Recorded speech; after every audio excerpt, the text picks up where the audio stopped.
Welcome to the Hospitality Maverick podcast with me, Michael Tingsær. We at Hospitality Mavericks are here to inspire leaders to create heart-centered and profitable businesses from the inside out, the kind that both employees and customers love and support. Thanks to BizSimply for sponsoring this episode as our show partner. And BizSimply is the all-in-one HR, workforce management, rota and operations software designed and built by hospitality experts to make every shift run like clockwork. And we join forces to help the industry to find new ways to become even more innovative in how we lead our people, how we operate, to how we grow our businesses, to how we serve our customers. Together we want to share strategies and tools that can make the industry thrive long term, not just survive. We have more objectives than one. Making money is like breathing. We need it. It's a measure of efficiency. It's a measure of evidence that you have a good business model. You need reinvest capital to make the business grow and evolve and innovate. You need to take care of your people and motivate them. You need to be a good steward of the environment and your planetary resources. You need to leave the world that's good or better than you found it. And you need to give a great return to your investors, otherwise they will abandon you. Life isn't as easy as that you can just have one master. We serve more objectives, and I think capitalism is heading in that direction, and that's the work of my life. I'm actually quite optimistic about where that's heading. This is Mats Lederhausen, founder and CEO of B-Course, a company that is investing businesses with a strong purpose and a mission to make the world a better place. And Mats believes to build truly great organization, the purpose has to be bigger than the product, because we're all responsible for elevating the future. And over the years, Mats has been involved with some amazing brands like McDonald's, Chipotle, Pret a Manger, Roti, and many others. And it was great to have Mats on the show to hear about his incredible career at McDonald's, where he played a key role to build more progressive businesses, and then afterwards setting up impact investment companies. We also dive into the power of purpose, his investment philosophy, and why we are on a discourse as humanity, and what business's role is in solving the big challenges of the world, and how to view growth as a leader, the future of food and hospitality, and how we become better leaders, and much more.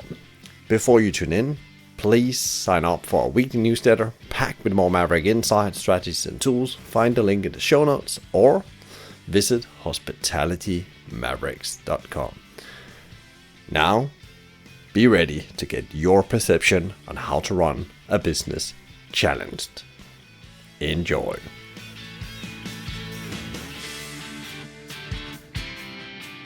Today, there's a big chance that, as I said to my guest, that I'm going to geek out because I'm really been looking forward to this conversation, because we'll be talking about purpose. We're going to be talking about lack of trust, probably, and we're going to be talking about this insane entrepreneurial journey where you can go on sometimes and be successful and make change, and then you end out actually investing in other people's businesses as well. And then we're going to talk about a bit. We're going to try to figure out, as my guest said, why are we here where we are, and what can we maybe do about it to make the world a better place with business. So with that said, welcome to the show, Mats. It's an absolutely pleasure to have you here. Thank you. So for people out there that might never have heard of you, Mats, and what you do now, maybe it's good to just give them like the story of your journey, the big milestone. I know there's a lot on that journey, but it really builds up to what you're involved today with the B-Course and your investments into different businesses. Sure. So I'm 58 years old. I currently sit in Chicago. I was born in Stockholm, Sweden, in 1963, into a very entrepreneurial home. My dad started many businesses, and eventually he became the second McDonald's franchisee of the McDonald's system in Europe. So he opened the second restaurant in Stockholm in 1973. So that's kind of how I grew up. I grew up peeling French fries and flipping burgers, and in a very entrepreneurial way. Then I did my military service. I went to business school in Stockholm. I moved to London, worked for Boston Consulting Group. And then I joined my father's family business back in 1990. Sweden was entering a very hard recession. It was quite troubling times at the time. And eventually I took over the business and built what I would refer to, we can go into that in detail, a much more progressive version of McDonald's. Over 10 years, built almost 200 restaurants and got the attention of the people in Chicago because the same reasons, the underlying currents of society that was pointing towards sustainability and healthier foods and more modern restaurants and better technology had started becoming a problem for McDonald's globally. So they fired the CEO, and the new CEO had been to Sweden a couple of times, being intrigued by what we were doing. And he asked me to come join him as head of global strategy. So I moved with my family in 1999 and spent 4 years as head of global strategy, global food, global real estate. I had a big job. Then I got more interested in the entrepreneurial journey. I invested on behalf of McDonald's in a bunch of restaurants, concepts primarily, but also some other concepts. The most noteworthy was Chipotle and also Pret-a-Manger. So I built and ran those businesses on behalf of McDonald's as primarily as chairman and lead investor. And eventually I sold all of those businesses for McDonald's and started my own investment platform, Because, and also a venture capital firm called Qball. And those businesses are dedicated to investing in businesses that have a purpose bigger than their product, because that's what I really believe in, and we can go into that in more detail, but that's what I'm doing and have been doing for the last 15 years and super excited about it. And what have you learned then in your later part of your journey as you started doing investment? Because that's the different, you're coming from corporate McDonald's, where I would say with my own background, there's almost an answer to most things operationally. It's about how you actually can be ahead of the game all the time. And then going into the more entrepreneurial world, because it's an extreme shift. I've faced that myself when I left McDonald's, and suddenly you're in this entrepreneurial world where there's not always resources and answers to everything. Yeah, no, that's a great question. I've learned a lot is the short answer. I don't consider myself primarily as an investor, even though that's kind of what I do. I allocate capital into businesses that I really like, and then I help them, succeed, hopefully. I consider myself much more of as a business builder than as an investor. And in some people's minds, there might be not a big difference between the two. In other people's minds, there's a big difference between the two. Depends on who you ask. But I try to be a supporter, business builder of the management teams I invest in rather than an investor. So I don't just write a check and then I call once in a while. I get very involved in the building of businesses. So that's one part of the answer to your question. The other part is that I think while I think it's fair to say that I can play both roles. I can play the small entrepreneurial journey role, and I obviously succeeded in playing the big corporate role. And I like both. I respect both. But I think the older I get, I guess the more you return to home, the more you become like your parents, the more my dad is like a super entrepreneurial guy. And my love affair is probably deepestly or most deeply rooted in the entrepreneur. So I say to people all the time, I love capitalists. I have some questions about capitalism. But I have no questions about capitalists, entrepreneurs, people that devote their life to solving problems. I just love the entrepreneurial journey. So that's what I like the most. It's not easier necessarily, sometimes harder, but I just like people that are in the arena and are in the game and playing the game versus on the sidelines having opinions about the game. I think the world is very troubled by a lot of people with opinions that actually don't play the game. And I say to people all the time when they have opinions, it's easy to have opinions from, far away from the field. Go in and play the game and then have opinions. Yeah, and that's super interesting because it's always the investor. You talk about you invest in companies still through because you would do what you will call impact investment. You were very early on that stage. How, when you go in and work with your, entrepreneurs or people you invest in, management teams, many of these teams, when I talk with them, really fear the investor conversation because they feel we're not working together. What have your learnings been, going in, investing, and, have you seen these things, and what is your advice to the entrepreneur out there to handle this situation? Because you all want the same, you want success. Yeah, that's true. I think the most important thing relative to the founding team and the investor relationship is to have the same values. That's always the most important thing. It's the most important thing when you hire people. People are spiritual creatures that come together based on a shared set of beliefs. If you don't have a shared set of beliefs, it won't work. Many investors, not all, certainly, there's many, many exceptions, but many investors traditionally invested in companies because they believed that 3 or 5 years from now, they could sell that investment at a big profit. And they obviously believed in the business model, and they believed in the team to take them to that journey.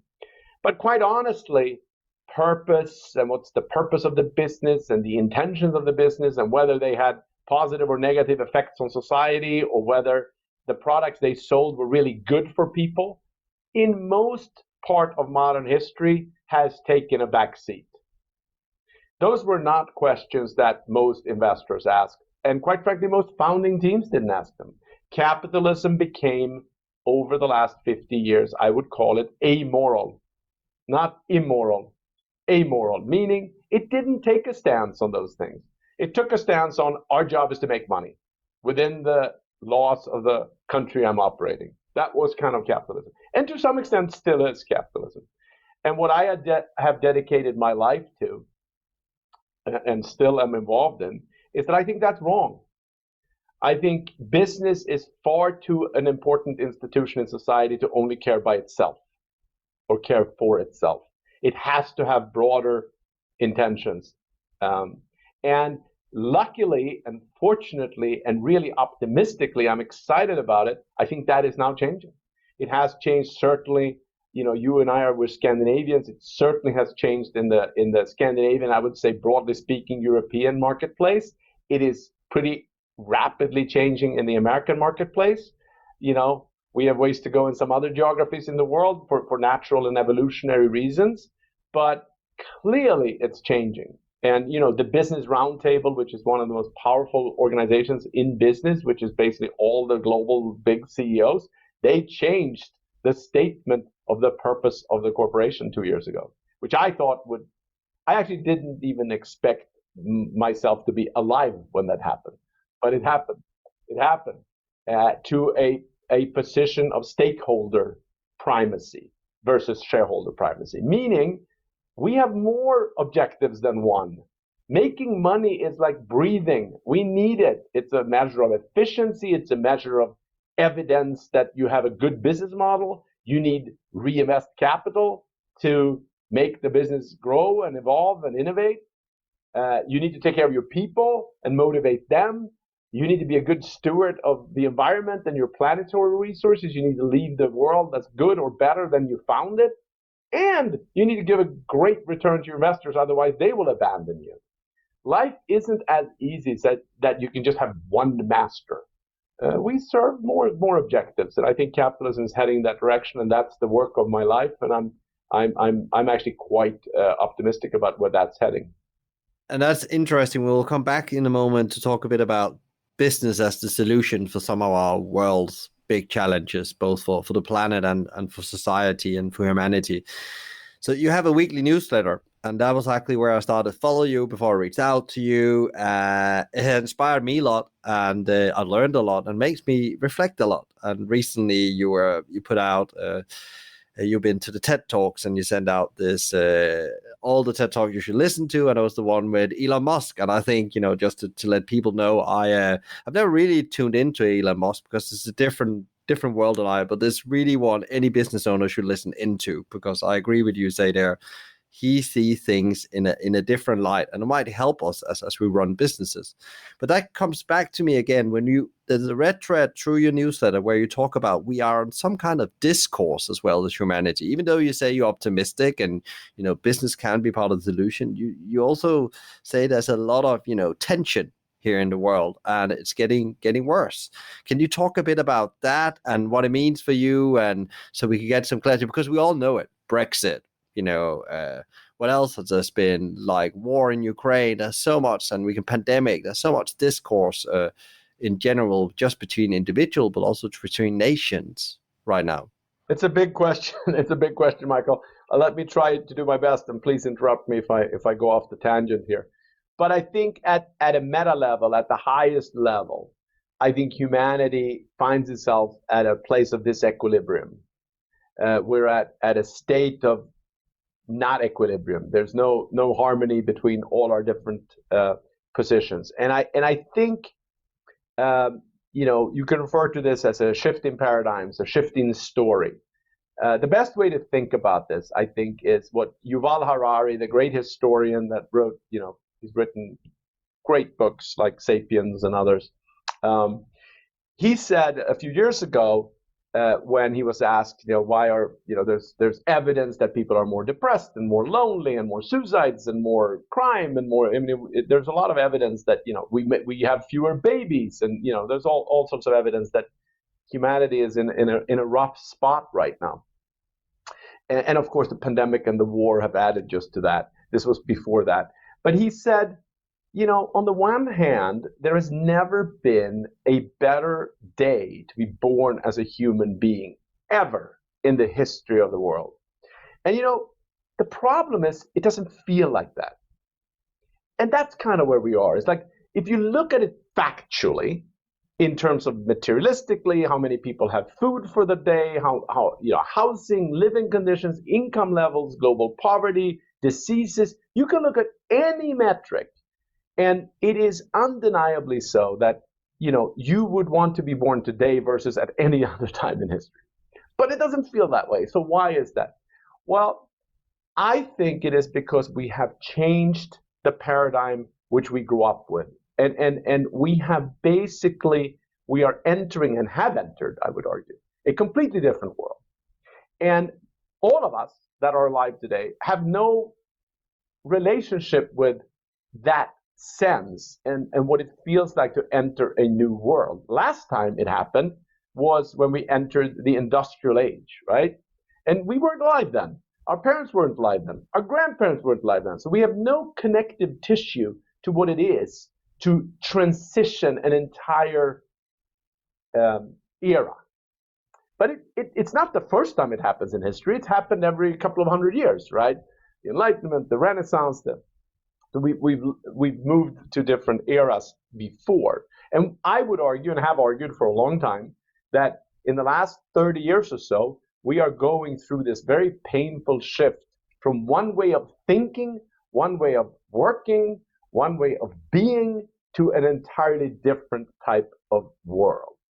And our institutions, if you think about it, this is how I think about it. Our institutions, whether it's our political institution, our business institution, our educational institution, our healthcare institution, all those institutions were obviously designed and structured to optimize and maximize the value for everybody based on the previous era. And all those institutions need to be reimagined and repurposed and rewired and re-engineered. And that's very painful, because it is like repaving the expressway while you're driving it. It's like rewiring the electricals in your house while it's on. It's hard to do because we can't just jump to the next era. We have to live with what we have and build what we want. And that's the entrepreneurial journey too, right? But it's in a macro. And that's what we're going through, and that's what's very hard, and that's what's very confusing. And I have dedicated my life to what capitalism needs to look like and be like, and we can talk more about that later.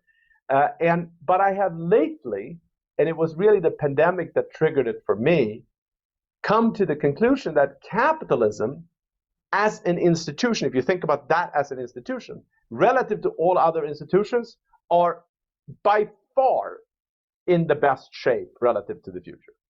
And I know that might be maybe not shocking to your audience, but it certainly is shocking to some other audiences because there's a lot of people that are critical of capitalism. But if you think about the CEOs of companies today, if you think about founders and entrepreneurs of companies, I think they display a higher degree of self-awareness, self-criticism, willingness to change, adaptability, awareness of climate crises and social crises than leaders in the other institutions. If I listen to leaders in the education institution or healthcare institution, I think they're more blind and less aware, broadly speaking. There are obviously very many exceptions to all of this, but broadly speaking.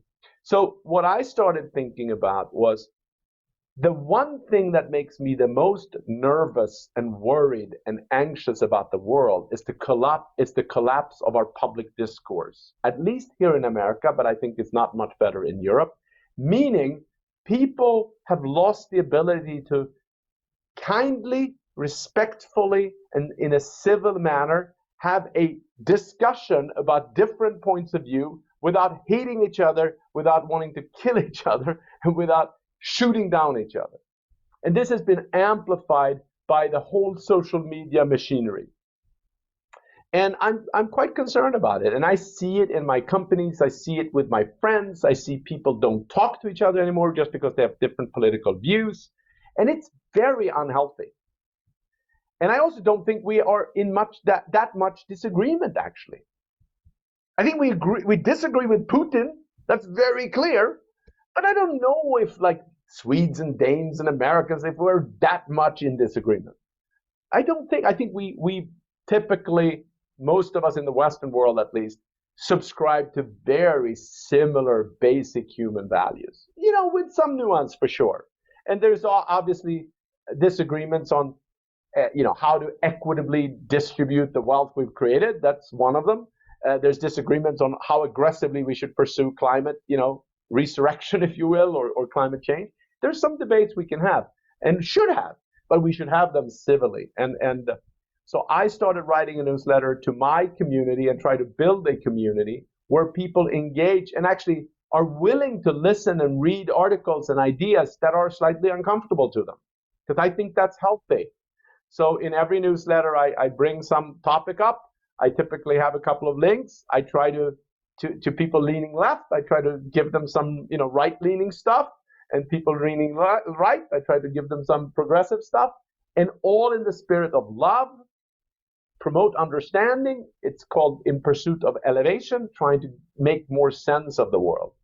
Because I think the last thing I say on this question, Michael, is that I subscribe to Václav Havel's theory of optimism or hope, which is that hope is not a guarantee that things will turn out well. Very few humans are that naive. We don't want a guarantee. Nobody wants a guarantee. I mean, it would be nice, but we know that doesn't exist. Life always throws you curveballs and challenges. But what we do want, and hope to him and to me, is the certainty that something makes sense, regardless of how it turns out. We want to understand it. And then we can deal with, issues. And right now, I think many people struggle with understanding what is going on. And so I'm trying to be as helpful as I can. Don't know if I'm succeeding. If this audience thinks this makes sense, please subscribe to the newsletter. It's open. It's free. You don't have to pay anything. It comes every Sunday. And I love to engage with you and send me ideas and thoughts, because I think we need a better human conversation. Yeah, and just to say this, because people probably sit and think, what can I do, like really practical? And you gave a couple of examples. I think I read one of your blogs at a point. I think it was called, just me remind myself now, the deficit of trust, I think, or trust issues. And you actually talk about the skill to listen. And I really took that on board last year and really been trying to come back to, I think Stephen R. Covey talks about 7 Habits of Highly Effective People, talks about listening actually in these conversations and being in these conversations and not on your your phone or your laptops in meeting and actually giving that other person, even though you disagree with their view, I think you talk about as well. Do you see that? You said, I see that in some of the companies I'm involved in, sometimes that management team actually just don't give each other time and space to get their points across. I see it. I see it with myself, Michael. I see a lack sometimes of tolerance. Of we are trigger happy. I mean, you look at the sort of, I don't know how prevalent this is in Europe, but it's certainly very prevalent here, which is this whole what is referred to as safetyism. This whole idea that somebody can say something and people get canceled. People want to like eradicate entire lives and careers because somebody said something that made somebody uncomfortable. I think that just words don't kill.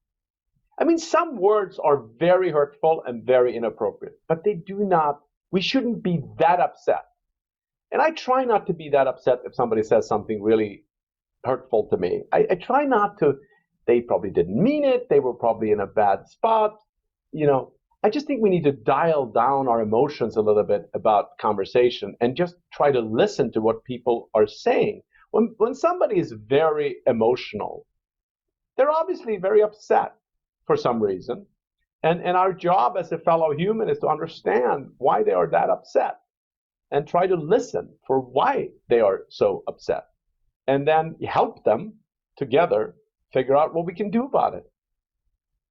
Yeah, and what I've heard, like, talking about, people not listening to each other, especially what I started observing, because when you suddenly reflect, you start to observe what you do yourself, what other people do. It's like they think they know what the answer is, so they have understood the person, and then they interrupt to disagree. And I think that's actually the root to many bad things for a company. And it made me on a journey really trying to say, okay, how do you actually start becoming more compassionate, but also actually listening to understand instead of answering? And I think that will be measured out there. We'll put this article in the show notes because it's a deep conversation. We can go on that in itself. But again, you talk about a lot in the work you do as well, and this was just an example that business is part of the solution. You also said like capitalism is in principle part of the solution. But how can business do that? Of course they can work towards the 17 UN goals, try to solve some of these big challenges. But what is the role of business then if the traditional institutions are failing, like governments and so on? Well, I mean, the reason why I picked business as a force for good, or why I believe it can have such impact, is that I've seen it. And when I was a young man, if you asked me, the way I thought about this 25, 30 years ago was, if I wanted to be helpful, if I wanted to solve a problem, if you said to me today or 30 years ago, Mats, let's go solve problem X, okay? Whatever that is, it doesn't always matter what it is. There's some exceptions, but most problems, poverty, illiteracy in children, daycare, building roads, to give me the problem that we're going to solve. And you said to me, you can go and work politically to solve those problems, or you can hire a bunch of business people to solve this problem. I wouldn't even flinch. I wouldn't even think which group I would rather work with. I haven't seen the potency of politics in a long time. I think it is the worst of our institutions. It's ineffective, it's bureaucratic, it's of course needed, but we need to make politics better. It certainly is better in Scandinavia than it is here, that's for sure. So there's lessons to be learned. But I believe in business. I believe in business people. I think they're least corrupt of our institutions. They at least say what they want and they go do it. And this whole idea that there's a conflict between profit motive and doing good, I think is wrong. I think it's a healthy tension. Here's the problem, though. What I have identified as the biggest indictment of capitalism are two things, meaning the biggest problems. One is its stated goal. if you set out to build a business and your only stated goal is to beat budget and make money, then there's some things to talk about. And you mentioned Elon Musk. One of the reasons I so respect Elon Musk, not only for what he is doing, but it's the problems he's attacking. These are not small problems. He's attacking big human problems, and thank God he is, because he's attacking many of them better than anybody has ever done. So humanity should be super grateful instead of ridiculing him, which too many people are spending time on. And yes, he's the richest man on the planet right now. But A, that's just paper money. Who knows what that's going to end up? And B, he doesn't sleep. He doesn't consume them. He's using them to do even more problems. Now buying Twitter he's attacking big problems. And I love that. So I think the stated intention of a business should be, this is what I call purpose bigger than product. It needs to be about something we all care about. That's number one. And too many businesses don't have that. More and more have that, which is great. Second of all, think about McDonald's that you spend time in. Ray Kroc had a vision, which basically you can summarize as, you deserve a break today. In the 50s and 60s and 70s of America, women entered the workforce. We needed to outsource cooking. You needed an affordable platform where people can go and outsource some of their cooking needs because you didn't have time to cook 21 times a week. It was needed, which is, by the way, why it worked. Because you can't build a big business on something that is not needed. You can't force people. People that are critical about capitalism, they think you can just put TV ads and fool people. That's just cynical. You can't. People will not do things against their free will in most Western countries. Thank God.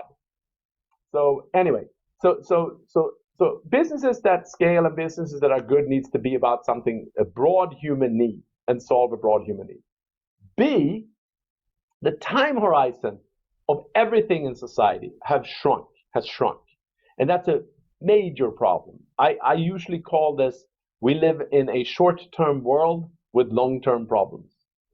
And business time horizons. So if you set out to maximize value for shareholders in 25 years, I don't have so much problem with that goal.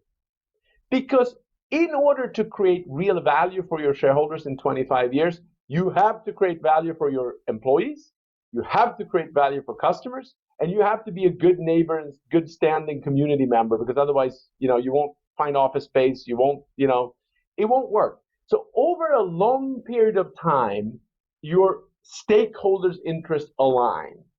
The problem is capitalism has become very short-sighted, and so has all other institutions in society, which is a major problem, and I would argue might be our biggest problem. When I was born in 1963, I used this statistic because it's revealing, that the average hold time of a public equity, a public stock, was 8 years. It is now 3 months, if that. And what I discovered when I came to America to try to help McDonald's with this transformation, I found it impossible to convince shareholders that have a 3 months time horizon to be interested in changing the way people eat. Because that takes longer than 3 months. And unless you adjust the time horizon of your aspirations and your purpose with the time horizon of your shareholders, things go bad. And it's so interesting, Mads, because one of the things I've been exploring here on the show, I've been very interested about also before the pandemic was, especially in the hospitality restaurant, this extreme focus on growth, without purpose, just to grow numbers of estates, the bottom line, whatever it was. And I've been reflecting, is that actually one of the issues that we maybe are, some of the places we are not really having realistic, because when you look at some of the best companies, one of the first books I got very lucky in a young age from a professor when I was reading strategy and leadership at the business school in Aarhus in Denmark was about, it was called Good to Great by Jim Collins. So it's these companies in there that's much longer term, and they have existed all the time. And if you look at the pandemic again, they didn't sail through, but they came out better and stronger. version of themselves because they went back again and looked long term of that, where we want to be in 10 years' time, where we'll be in 15 years' time, I've read about. Is that what you see as well? And can you mention some companies you would say that entrepreneurs and shareholders should go and look at and be inspired by? Well, it's a complicated topic. First of all, I love Jim. I love Good to Great. I love that's a great book. And by the way, it has a Scandinavian flavor because the person who did most of that research with Jim is Norwegian and a good friend, Morten Hansen. He's awesome. He's a professor at Berkeley. It's fantastic work. I mean, Jim Collins' work, if you go to his website, look at his concepts and models and framework for how to run a business, I think it is the best, maybe of all. And that says a lot. So I'm a huge fan. I've used a lot of his concepts many, many years. On growth, growth is generically and generally good. I think growth is good because growth is change, growth is dynamism. I think companies to be healthy needs to grow because people have aspirations. You can't create runway for people and growth opportunities for people if you don't grow as a company, and therefore growth is really important. I really do think it's hard to be a successful company if you don't grow. I think that's true. Now, what level of growth can and should be debated. And I think where we have gotten in trouble, I think, at least in the smaller entrepreneurial ecosystem, is that venture capital and also private equity, it's a risk capital, if you will, have become a little bit of this, like I call it the alphabet soup. They raise round A, round B, round C, and everybody is about pushing it to the next round. And the way to get a higher valuation at the next round is obviously to show high growth rate. And often high growth rate, not profitability, right? So you see a lot of evidence of companies that grow very fast and they lose an impressive amount of numbers. And those journeys rarely end up well for anybody. They rarely end up well for investors. Sometimes they end up okay for investors, but they almost never end up well for the founding team, which I care more about, honestly. So you have to have the right type of growth. I have a framework that I've developed that I call Think Big, Start Small, and Scale Fast. So I think what that's about is that you go back to what problems are you solving in the world? Is it a big problem?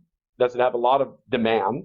Then you start really small and you nail your model. You nail it before you scale it. You nail your systems, you nail your culture, you nail your business model, and then you can scale pretty fast if you have access to capital and you don't screw things up, obviously. But I think growth is important, and you need to be aligned with your investors around the time frame and time horizon of your growth aspirations, and also completely expect that things will go badly, because almost all journeys do. I mean, for a while, and then look at the pandemic. You always enter issues in any life journey, and if you don't expect that, I think you will be disappointed. It's very interesting you said there. You talked about this foundation you put in place from the beginning to be able to scale fast. Often we talk about distribution channels and so on, and you mentioned, and so I interpret it like, be very clear about your purpose and intent here in this world, and find a version of that you can scale that story, if we call it that. And then culture, because a lot of businesses I see, and I don't know if you agree with this, is that they go back and try to retrofit that. And a lot of people, and I don't know if Ray Kroc, now we have this assembly thing around McDonald's, both been in that system. I actually think McDonald's was very clear about what culture they wanted to build from day one. And there's this movie called The Founder where you see he's reject the franchise leadership team in the early days because they were not aligned on where they were going and how they were doing it, because he had a vision for how this should, if we got that right, we could become the biggest operator in the US at that point. And it's just so interesting. A lot of businesses go back and fix that. Do you see that as well as one of the issues where we end up in problems later down the journey as we scale the business? It's not about distribution channels. It's about the foundation of your business, your soul, in principle. Yeah, no, absolutely. I think I often say, I said yesterday in a meeting, as late as yesterday, that scaling anything is not that hard. Like but building buildings, buying machines. I mean, it's hard, but it's not that hard. Scaling culture is really hard. That's what's hard. And you can't scale something that isn't well defined, because then it goes, in any direction. And like strategy, you need to be very clear and focused. And the best companies are very clear about their culture. And Amazon, Bezos was very clear about his culture. The day one, whatever he calls it, the first day or day one culture. And you mentioned McDonald's. I mean, there's many companies that have a very distinct culture. And I would argue most successful companies do have a great culture. And your point about retrofitting, neither purpose or culture, that's really hard. If you don't have it right from the beginning, that's why most companies die young. Most companies that even succeed die young. The average life expectancy of a company is shrinking. Like what I say jokingly is the average life expectancy of companies are shrinking. The average life expectancy of people is growing. So that's hopeful. But I mean, the reason why is that they don't change. They don't stay with the times. They don't adjust, and they don't pivot, and which is why most companies struggle. I was lucky to be part of the turnaround at McDonald's, both in Sweden and globally, where McDonald's is actually one of the few companies that were supremely successful in the 70s and 80s. Supremely successful. I mean, you can think whatever you want about McDonald's, but you can't deny the fact that they were a very, very successful company. And then they started seeing real signs of trouble in the mid-90s globally.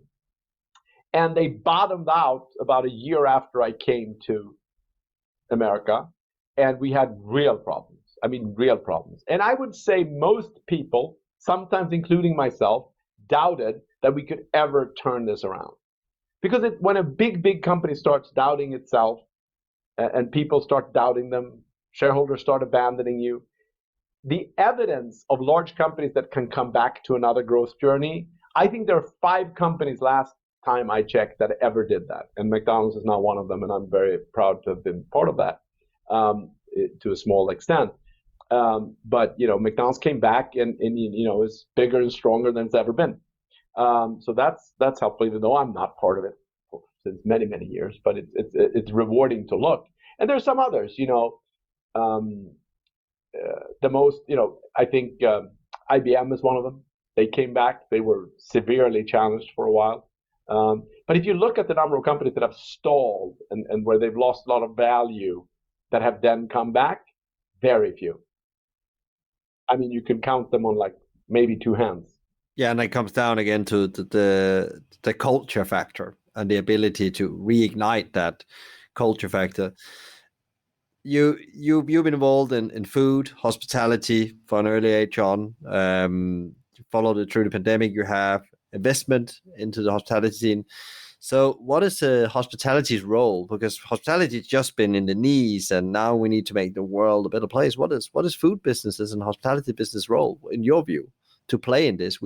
Businesses have different roles to play. Well, I'm supremely biased, obviously. But for your audience, that might be good. So I am a huge fan of hospitality. I'm a huge believer in the importance of our trade. And I would say there are 3, off the top of my head, 3 reasons why it really matters. The first reason is that I think it is the entry point for work for so many people. And we belittle that, and we don't give enough credit to the hospitality industry for being the shaper of cultural work norms in society. And so many people have their first job in a restaurant or in a hotel or cleaning or something in and around the hospitality industry. And that is incredibly important for that human being and for society. And there are examples of people that do that really well, and there's examples, of course, of people that don't do that as well. But by and large, it plays an important function for those people and for the labor market per such. because the way the hospitality industry works is that it's not Monday through Friday, 9 to 5.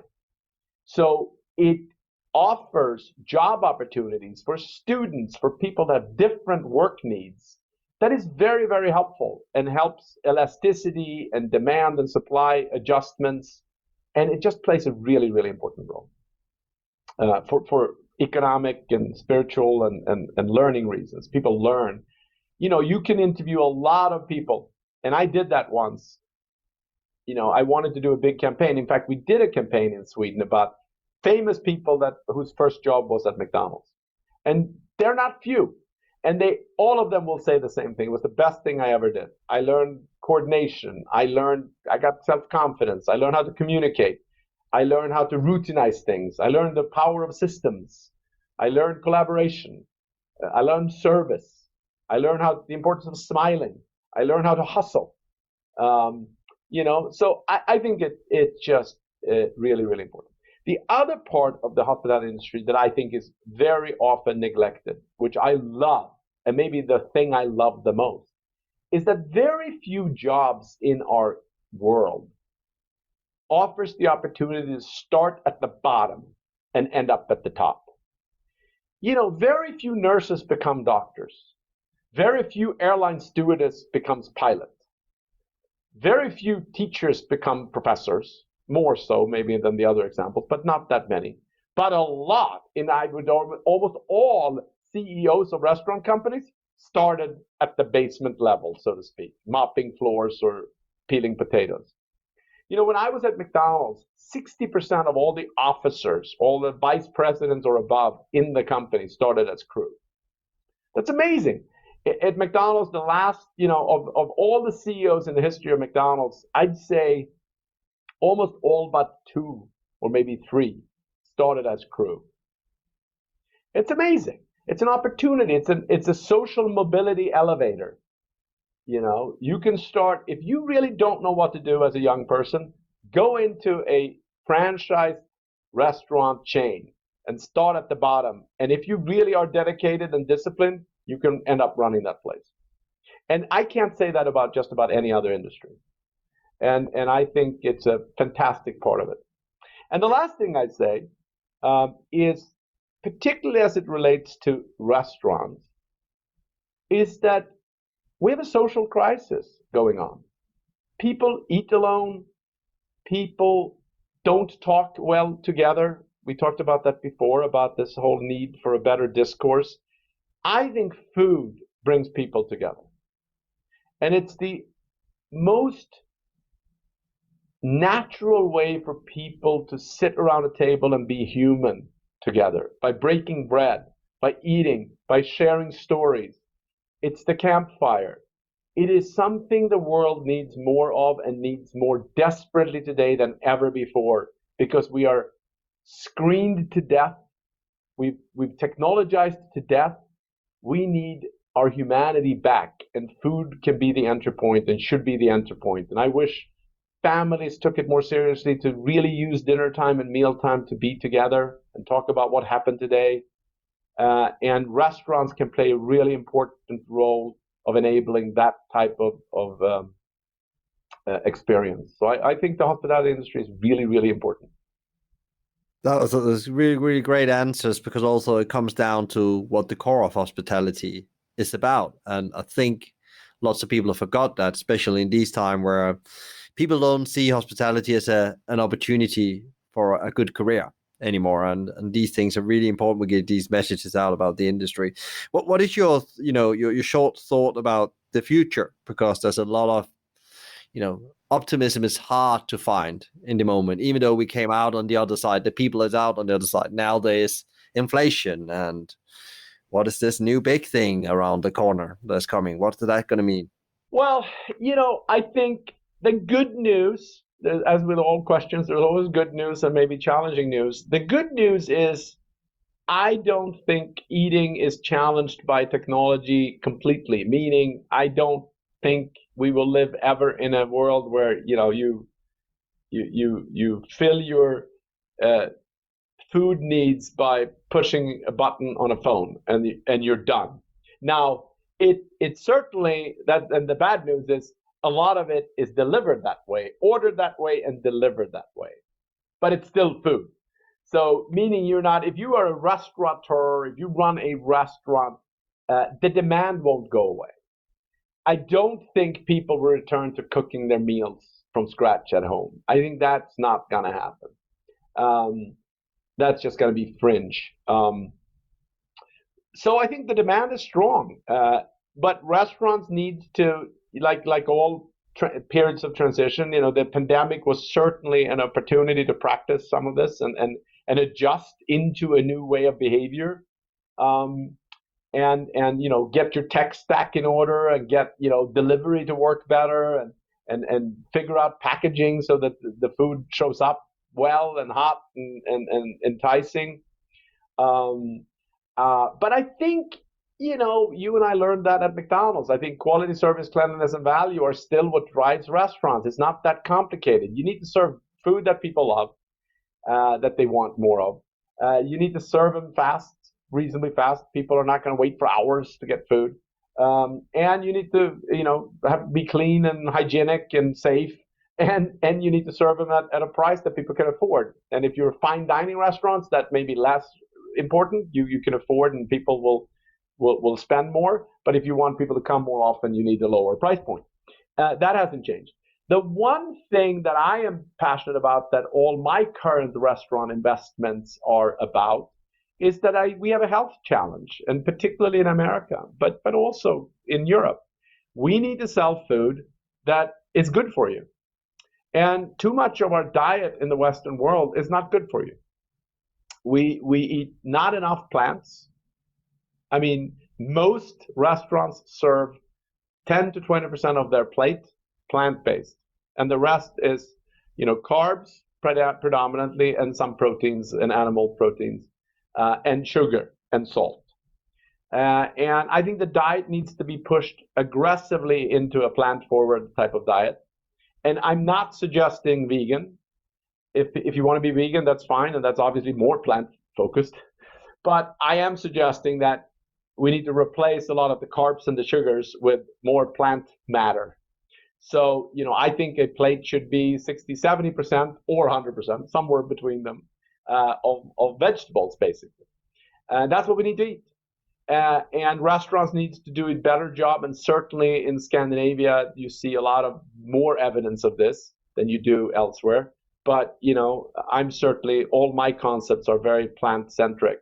Because I think, you saw it in the pandemic. People that have better diets, that are less obese, fared this virus a lot better. I mean, significantly better. Because you have a better immune system and you're healthier. And, our lifestyles are producing a lot of chronic diseases that we can avoid. So eating is a big part of it. And restaurants have a big responsibility to help people make better choices. It's not easy. I will be the first to tell you, I've tried in many restaurants to sell better food. People say they want better food and then they don't. But I'm stubborn. I'm working hard at it. And in one of the restaurants I'm building now, it's called Roti. It's a Mediterranean-based restaurant. And we're really working hard to entice people with really great flavors and taste and craveability to also end up eating more vegetables without them almost knowing. And I love you say the last thing you say that's so important is the taste bit. That's the trigger, because we are still humans, so we are driven by taste and desire and the savoriness of food. So that's where it should be crack. As you're eating plants should not be a punishment in a way. No, it has to be great. And it can be. A couple more questions before we wrap up here, Mats. Over the last 2 years, what is like, you share a lot of your learnings in your newsletter, but what is like the most significant learning or question you're asking yourself about the world in the moment as a leader of business? Well, I don't know if it's new. I mean, a couple of ideas come to mind. I mean, the one thing I try to remind myself every day when I get frustrated and when I look at my children or grandchildren or friends that are concerned, or I feel concerned about the world, I try to remind myself that the best place to look for answers is always in the mirror. I can worry myself to death about things I can't control, but it's not good and it's not smart. So I need to sort of get back into, okay, what can I do? And I wouldn't call that a new learning. That's an old learning. I'm also a Stephen Covey, trained facilitator. So I learned that early as a young man. But it is a lesson that I need to remind myself of almost daily. It's so important. And the other thing I would say is that I have spent my life trying to work on a better version of capitalism. I chaired something called Business for Social Responsibility for 11 years. And, I've worked on these issues for a long time. I went to Davos, I've written about them, I've spoken about them. And I feel pretty good about where capitalism is going. As I said earlier, I think it's heading in the right direction. What I didn't expect is the collapse of our democracies and our political systems. I think they are in really bad shape, and much worse shape than they ever have been in my lifetime. I also didn't expect us to be on the verge of possibly a nuclear war, which is frightening. I can't do much about the latter, but the former, I'm trying to be a source of inspiration, and I'm trying to host conversations, and I'm trying to talk to people that I disagree with in a friendly way. And I try my best to be the change I want to see in the world, as Gandhi said. I think that is what I think most of us need to do.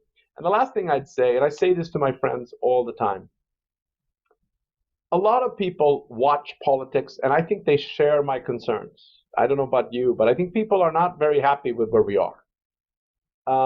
But again, sitting on the sidelines will not change it.